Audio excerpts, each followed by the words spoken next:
Hi, so I'm guessing most of you have heard or seen in the news how the government are wanting to bring in the Children's Wellbeing and Schools Bill. Um, yes, there's elements of it that seem beneficial to some children, but there are huge sections of it that are going to be really detrimental to home educators. And that's the bit I'm going to just try and explain to you a little bit more now. So I'm Cheryl. I co-own Educational Freedom with a UK home education support service, completely free to access. So if you've got any further questions, please do have a look at our website. The news and blog section has many posts about the bill and what you need to do about it, which I'll explain a little bit in a minute. So the bill has many parts, and it's written in very legal kind of language that on the surface seems to be protecting children, but when you look closely and you've got more of an understanding of certain words in there, what it actually does is it erodes home educators' rights without protecting anybody at the end of the day. So the rules to deregister your child from special school, if you've got child protection plans, those kind of things are in the bill, and it's giving the government, the local authority, the chance to decide what's best for your child, what's best in your child's best interests. These are people that have no training in home education, social workers that think home education is illegal. They're the people that will suddenly be allowed to decide what's best for your child. And yet the whole bill will unfairly attack special needs children.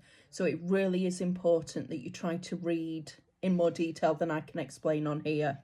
Our blog does go into a lot more detail. The register element of the bill is really, it's bonkers. It's actually bonkers. So any child that was deregistered from school is known to the local authority. They're on the register, the informal register. What the government want is a formal register where if you are unable to provide the information or you refuse to provide the information, you can be fined or sent to prison for not going on a register or not providing the information. And the problem with that is it's extremely punitive on the parent. It's not protecting any child, because a child that's truly being abused and hidden will stay hidden. It's not encouraging anybody to come forwards. The information that the register wants goes far beyond and extra to the local authority's current enquiries. So the information you provide your local authority, usually in a sort of a written response, like some people call that a report, or a visit if that's the option you choose, although we do advise against visits. That information you're providing maybe once a year will be as well as the information for the register. And the register, the local authority will be allowed to demand the information as often as they want. There will be no restrictions on that. The kind of information that the register is going to require are names and addresses of every adult involved in the child's learning. Postman, nana, neighbour, shopkeeper, librarian, all these people in a day could be involved in your child's education. This register expects those details. It's going to expect details, and these are words from the bill. Websites, every website your child accesses, every group that your child attends, that that could be music class with a couple of their friends, it could be home ed group, it could be an outing to the museum where the museum person runs a session. It could be scouts, it could be dancing. Any home educated child at any group, the parent has to notify the local authority, but the person owning the group or the website or whatever it is also has to notify the local authority. They run the risk of being fined or going to prison. We at Educational Freedom truly think many groups will pull their offering things like dance schools could revoke their access for home educated children just because of all those extra administration elements, or they could put the price up. Parents will stop organising home education outings because of the ridiculous amount of information. Bear with me, I'm just wanting to check that I'm including everything. It's going to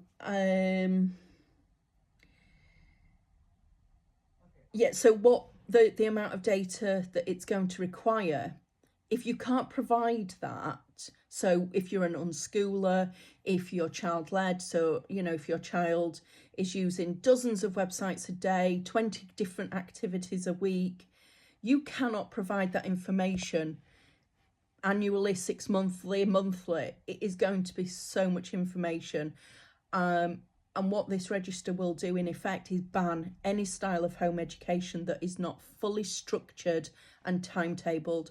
And most of us know that very few home educators home educate like that. So it's really going to impact every home educator. And like I said, failing to provide the information on demand within 15 days could land you with a fine or prison. So let me just check. I want to make sure I'm including everything. So again, quite a few times throughout the bill, it talks about in the child's best interests. Now, yes, for us, that's actually quite beneficial, that even if the local authority claim the education isn't suitable, we can explain why being home educated is in the child's best interests. That is a little bit supportive, but it also means that the local authority could actually turn around and say, well, we don't agree, we don't think it's in the child's best interests, even though they've never met your child. So if concerns become known, and we all know local authorities lie, I think there are 7 local authorities that currently use the formal notices to satisfy and school attendance orders. They serve them as a threat to coerce families into complying with their beyond law demands. So yeah, sorry, I've lost track what I was saying. There's an awful lot to say. Yeah, so this new bill says that local authorities expected to consider the home environment and the environment of any place that learning takes place. This means the local authority could demand access to your house, to your child's bedroom if they learn in there, and most home ed kids spend some time in their room learning. They could demand access to the other parent's house. And this is without any safeguarding concerns. This is just if the local authority decide to push, they could force their way into your home.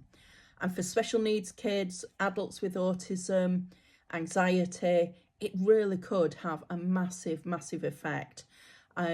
We already know local authorities lie at these home visits, which is why for 11 years we've said stop accepting visits. They're just too problematic. The home ed person might not understand a specific special need. They might not understand your style of learning. We've seen them call social services for the most ridiculous reasons. Child playing in the garden without shoes in the summer. They've accused the parent of not providing a suitable education because they've refused to provide information after them being there for 3 hours. They've said enough. We've know of many families that have had to go to the bathroom, call the police because the home ed person's refused to leave the house. We exist because visits were going wrong for people, and in 11 years we've had 6 million people use our website. We support tens of thousands of families, hundreds of thousands over our existence. Many are because of local authorities misbehaving.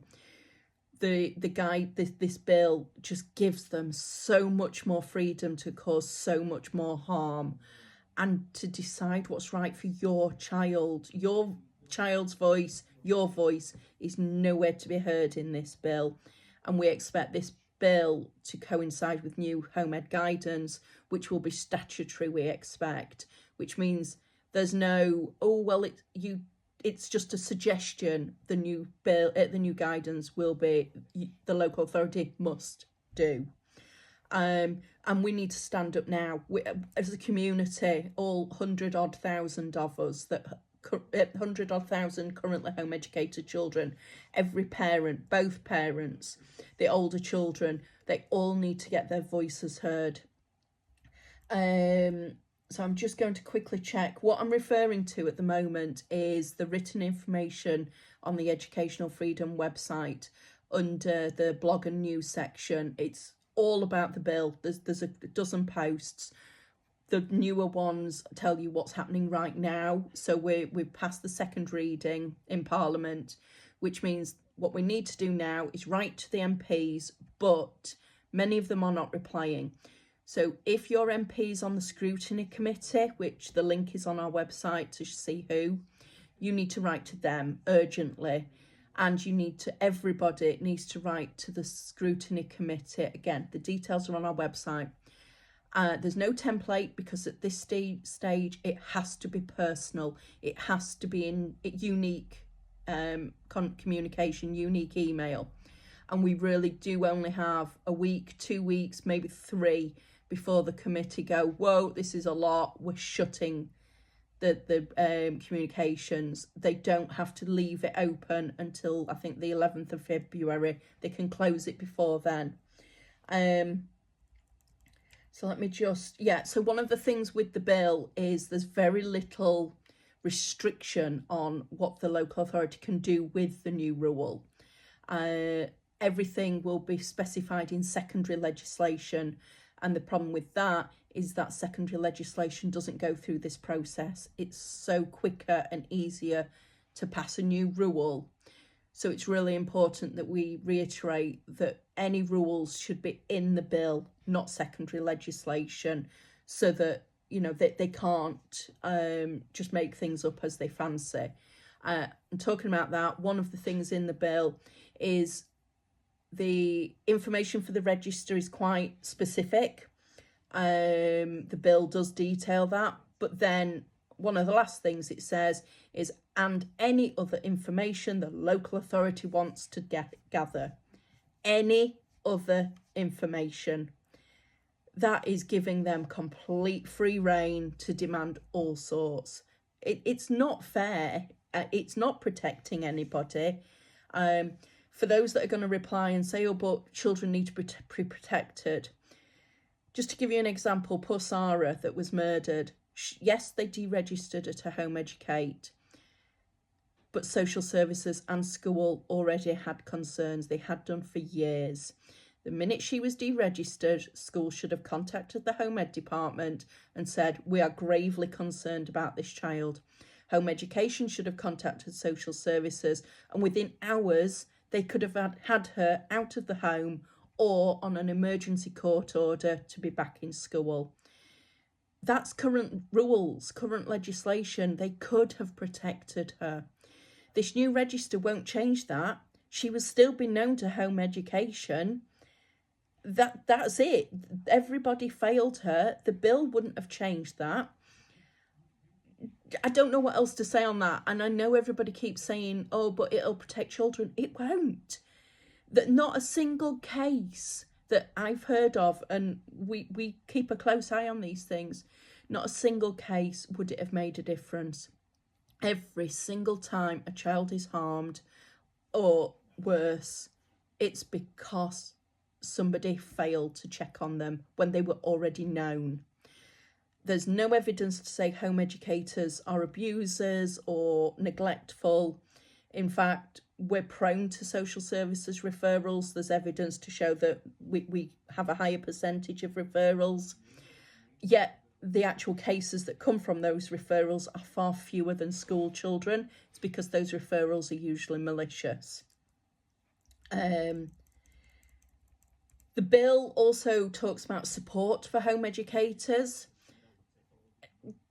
It says the local authority must provide support, blah, blah, blah, if a home educator asks for it. Sorry, it doesn't say must. It says can, and that's one of the things in the bill. They careful with their words. But on the next line, the local authority can decide what it sees fit to provide. We all know most local authorities provide no support, even for a family really struggling. Thankfully, so many of them find us, and my amazing team support them with what local authorities should be supporting with. We do know maybe 5 out of the 100 odd in England. This bill is only England for now, but the others will follow suit. It's only 5 that act within the law. 5.